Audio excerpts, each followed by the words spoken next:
can change. A Yid should never give up. So I want to tell you a fascinating story and then show you something that's incredible.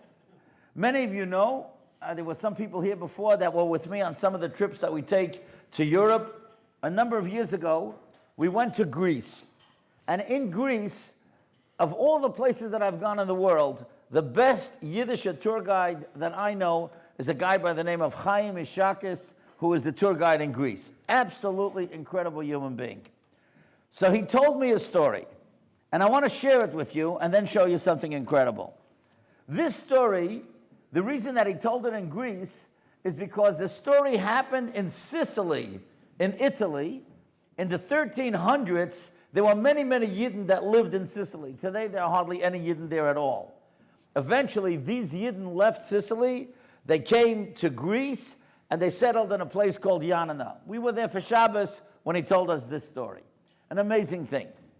In a city in Sicily called Syracuse, there was a Goyish king who was the king of that whole area. His name was King Louis. And he would come to visit the Yidden every once in a while, and they liked him very much, and they gave him tremendous kavod. And the king's people, they demanded that he should be given kavod. And they wanted that the Sifrei Torah should be brought out l'chvoidei every time that he came. Now this was a Sephardic community. So all of us know, you daven in the Syrian shuls, you know that the Sifrei Torah, the outside is much different than ours.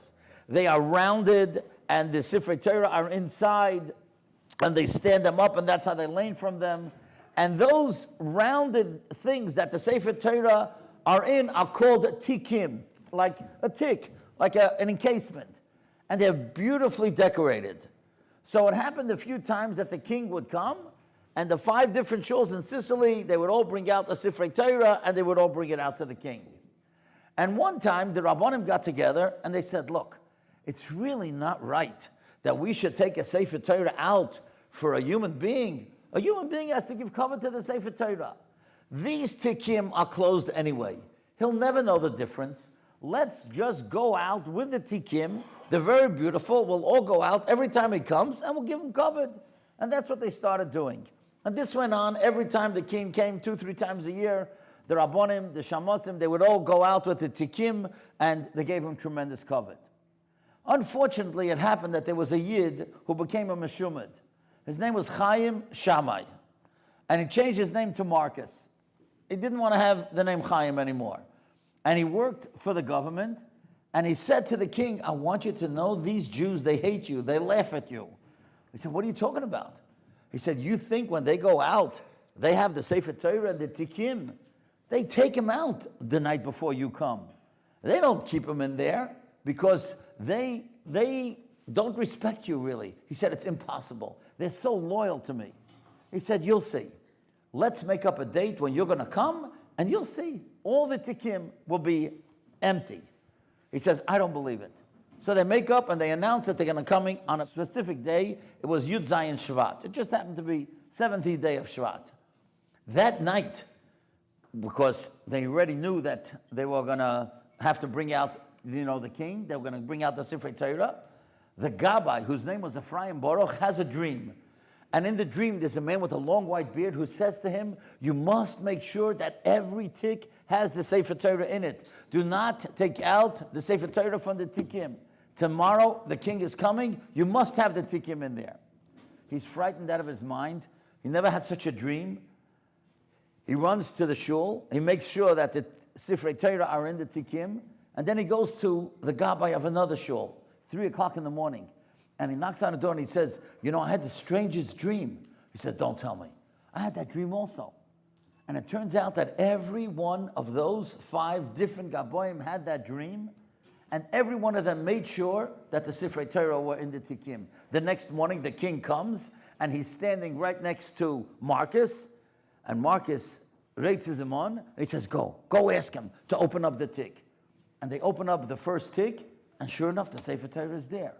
And the king is humiliated, because obviously he was putting the Yidden on the spot as if he didn't trust them. So Marcus said to him, that's only one, try another one. And he tries a second and a third and a fourth or whatever, and every single one, of course, the Sifrei Torah were in.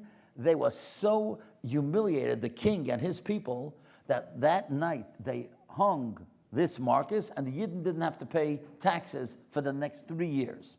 And that day, Yud Zayin Shvat, in Yanina and in Sicily, over the years, until they moved out of there, that became a day of simcha. That became a day when they used to give shalach manas to each other, and it was called Purim Pampalo. That means a small Purim. That's what it was called. But I want to give the Rav a gift, and I want to ask the Rav if he can have somebody to make over for everyone. It's only 7 pages. Somebody, nobody knows who it is, but some genius mamish wrote up this story that I just told you in the way of a Megillah. You cannot believe the kishran that is in these 7 pages. I'm just going to read you just a few short sentences, the way this person wrote it, whoever it is. Vahi b'mei melech Saranusa melech Adir v'chozakoya. You see, Vahi b'mei Achashverosh. And then he goes, Balayla hu nodado shnas Ephraim baruch shamash hakehila. That night he couldn't sleep. Asher be'ir Saranusa. And then he goes on, Al kain kimu v'kibla ha'yehudim ha'nimtzoim be'ir Saranusa v'al zara mishleach monis ish l'royehu. And then it ends, Ora Marcus baruch Ephraim arurim kol ha'rashayim v'gam Eliyahu ha'navi zochor la'toif.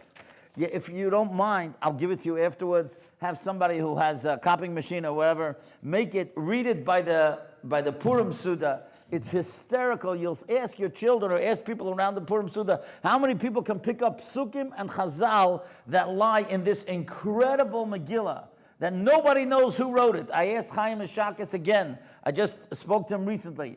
I asked him, is there any way that you could find out? Nobody knows who wrote it, but whatever it is, it's this story that I told you. And again, it's an idea of a nahapachu.